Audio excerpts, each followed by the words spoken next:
മഴക്കാല മുന്നൊരുക്കമില്ലാതെയും ട്രാഫിക് നിയന്ത്രണമില്ലാതെയും ദേശീയപാത നിർമ്മാണം നടക്കുന്നതിനാൽ വഴിയിൽ കുരുങ്ങി യാത്രക്കാർ. കണ്ണൂർ കോഴിക്കോട് പാതയിൽ പയ്യോളിയിലാണ് ആംബുലൻസ് ഉൾപ്പെടെയുള്ള വാഹനങ്ങൾ മണിക്കൂറുകളോളം ഗതാഗതക്കുരുക്കിൽപ്പെടുന്നത്.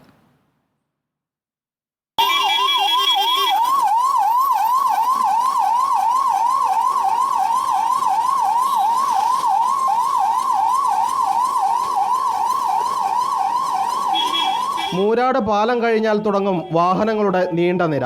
വീതി കുറഞ്ഞ സർവീസ് റോഡിലെ ഫുട്പാത്തുകളിൽ വരെ വാഹനങ്ങൾ നിറയും. ജീവനും കൊണ്ട് പാഞ്ഞു വരുന്ന ആംബുലൻസുകൾക്ക് പോലും വഴിയില്ല. ഈ കാഴ്ചകൾക്ക് രാത്രിയെന്നോ പകലെന്നോ വ്യത്യാസവുമില്ല.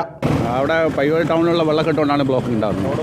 റോഡ് പണിയിലുള്ള അപാകത കാരണം ഉണ്ടാകും. വെള്ളം കെട്ടി നിൽക്കുക. ബൈക്ക് കൂടി അങ്ങോട്ട് പോകാൻ പറ്റുന്നില്ല. കുയ്യും വെള്ളവും കൊണ്ട് കളിയാ. ഇതിന്റെ കൂടെ ഒരു ആംബുലൻസ് എല്ലാം എത്ര മണിക്കൂർ അവിടെ കൊടുക്കുന്നതെന്നോ? ഒരു ദിവസം ഓടാൻ പറ്റുന്നില്ല. പ്ലാനിങ് ഇല്ലാത്തതിന്റെ കുഴപ്പമായത്. ആരുമില്ല, പോലീസൊന്നും നോക്കുന്നില്ല.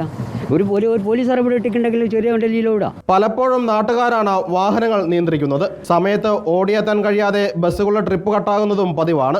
ഇപ്പം 3.5 മണിക്കൂർ കൊണ്ട് എത്തുന്നില്ല ഓടി. ഇനി ആടെ പോയി 1.5 മണിക്കൂർ റെസ്റ്റ് ഉണ്ട്. അതുവരെ കിട്ടല്ലേ. ചോറുമില്ല, ചായവില്ല, പട്ടിണി ഫുള്ള് ബ്ലോക്ക്. ആൾക്കാരെ ബുദ്ധിമുട്ടിക്കുക.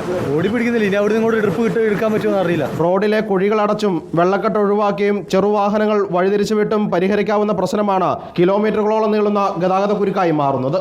റിപ്പോർട്ടർ, കോഴിക്കോട്.